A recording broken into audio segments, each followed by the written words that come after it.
The morning started like any other at the small construction company tucked behind a row of aging warehouses.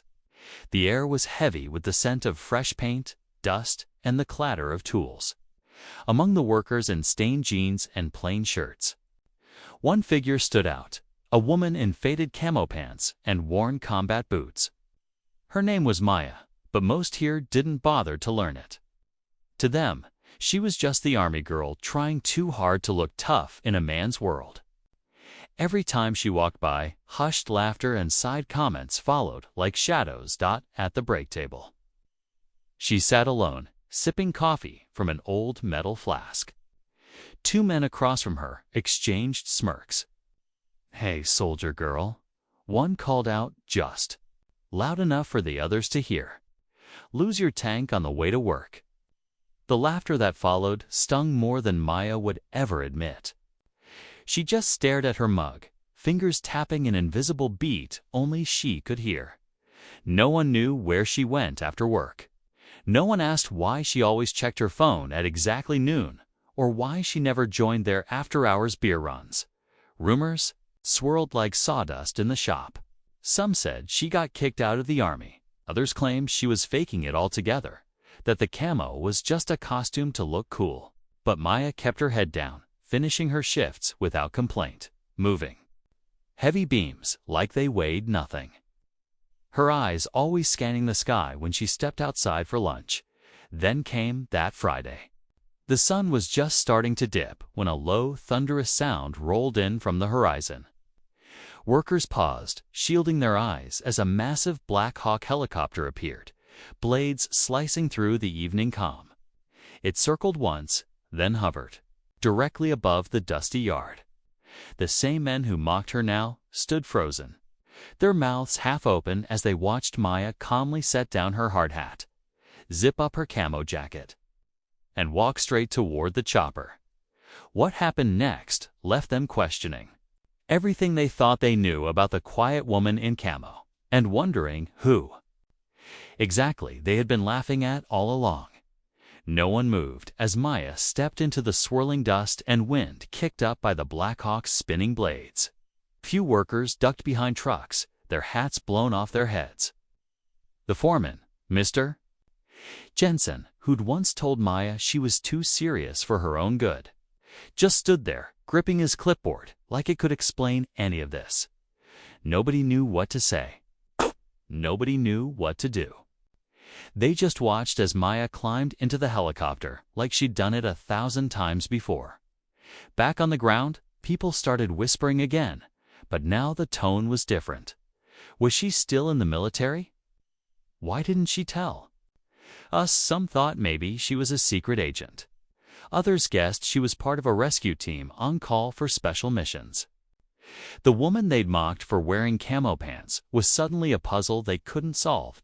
Inside the break room, her old metal flask sat on the table, still warm from her last sip of coffee. Next to it, someone noticed a folded piece of paper with strange writing on it, lines and numbers that looked like coordinates.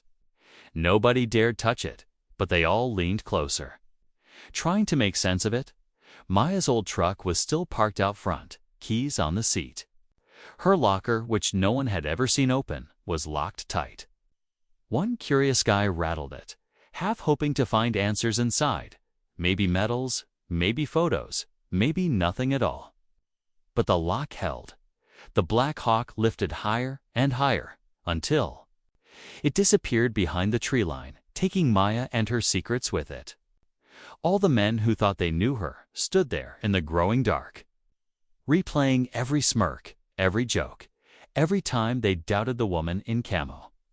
And now they couldn't help but wonder if she'd ever come back. After the Black Hawk vanished, the yard felt strangely empty. The usual sounds of hammering and laughter didn't come back. Instead, the crew found excuses to gather in small groups, trading stories about Maya's quiet strength, her sharp eyes, how she always seemed to know more than she let on. For the first time, they realized none of them knew where she lived, or who she really was.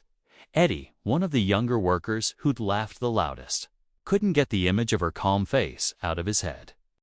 He kept replaying how she'd walked into the windstorm without flinching, while he'd been the one ducking for cover.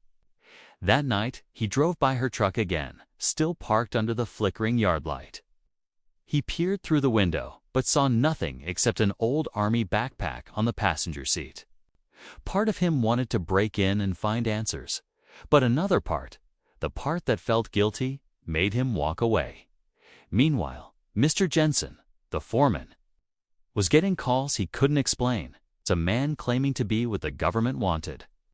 To pick up Maya's locker contents. No explanation, no ID.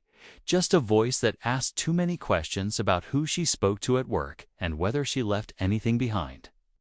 Jensen found himself lying without knowing why. "Nope, nothing unusual," he said, even though he'd slipped that folded paper with the coordinates into his pocket at home. Jensen spread the paper on his kitchen table, tracing the numbers with a pencil.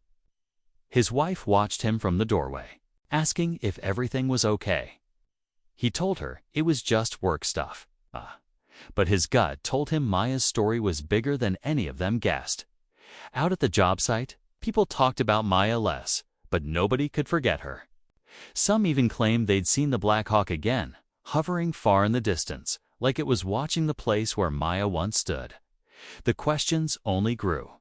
Who was Maya really? Why did she hide her real life behind dusty beams and paint buckets? And if she came back, what would she find waiting for her?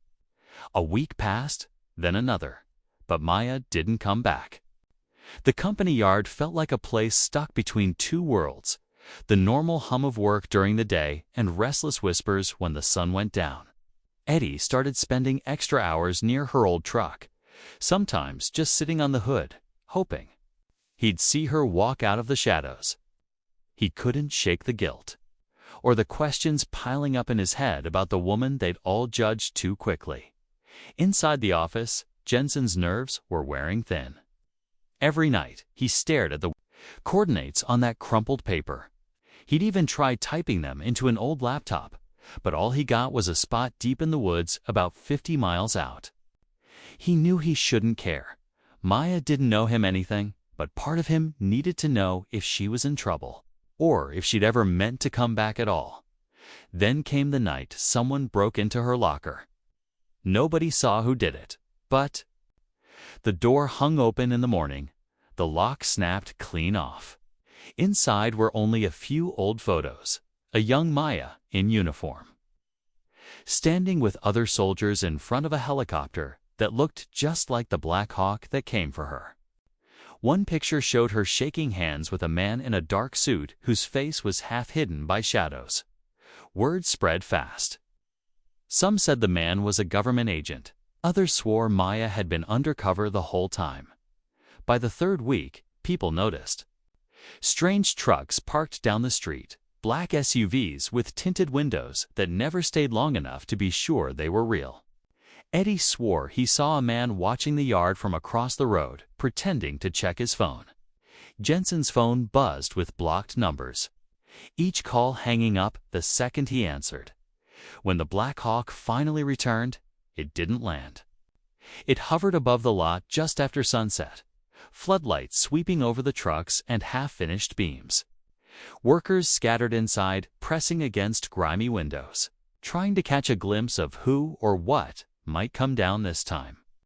And in that whirling roar of blades, they all held their breath, waiting to see if the woman in camo would step out of the dark and tell them what they'd been dying to know.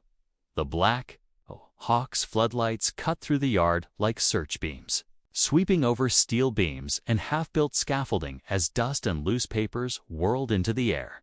Inside the office, Jensen pressed himself against the window, heart pounding, the crumpled coordinates still stuffed in his pocket. Eddie, half hiding behind a stack of pallets, watched the chopper hover, certain he'd see Maya step out any second. But no one came down. Instead, a rope dropped, and with it, a man in black tactical gear slid silently to the ground. He moved with a purpose, ignoring the workers peeking from the shadows. He headed straight for Maya's old truck. Eddie's gut twisted when he realized the man wasn't looking for Maya. He was looking for something she'd left behind. Inside the chopper, a second figure leaned out, scanning the yard with night vision goggles. For a split second, Eddie was sure he saw Maya's face behind the green glow. But when he blinked, the figure pulled back inside, and the rotor blades drowned out any chance to shout her name. The man on the ground yanked open the truck door, rummaging through the glove box, under the seats, anywhere he could. Finding nothing, he slammed the door shut and turned to face the office. Eddie ducked down, but the man had already spotted him. With calm, heavy steps, the stranger headed straight for the pallets. Jensen, watching helplessly from inside, fumbled for his phone to call for help, but there was no signal. He cursed under his breath, staring at the coordinates again, wondering if he'd made a huge mistake holding on to them as the man in black reached Eddie's hiding spot. The Black Hawk suddenly lifted higher, its roar growing louder like it was warning them all to back off. Eddie held his breath, heart hammering so hard he thought the stranger might hear it. He didn't know what they wanted or what Maya had hidden that was worth sending a helicopter and a man like this. But he knew one thing.